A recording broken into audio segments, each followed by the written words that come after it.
काय करता म्हटले तुम्ही? शेती. अच्छा, म्हणजे तुम्ही शेतकरी? हो. नाही नाही, शेतकऱ्याला मी माझी मुलगी नाही देऊ शकत. का? अहो का म्हणजे? अहो तुम्ही खाणार काय?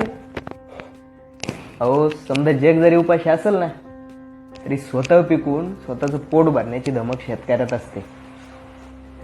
पण शेतकरी तसं करत नाही हो. शेतकऱ्याला वाटतं की पहिले समजा जगाचं पोट भरलं पाहिजे आणि मग स्वतःचं. आणि मला एक सांगा, बिझनेसमध्ये एखादं प्रोडक्ट फेल गेल्यानंतर तुम्ही ते प्रोडक्ट बंद करता, नाही तर ती कंपनी तरी. पण कितीही पिकं फेल गेली ना तरी शेतकरी शेती करायचं नाही सोडत. कारण त्याला माहिती आहे, प्रत्येक शेतकऱ्याने असा विचार केला ना तर एक दिवस हे जग उपाशी मरेल. घ्या गुलाबजाम घ्या. अहो घ्या की. गोड आहे का माहितीये का? कारण शेतकरी ऊस पिकवतो म्हणून.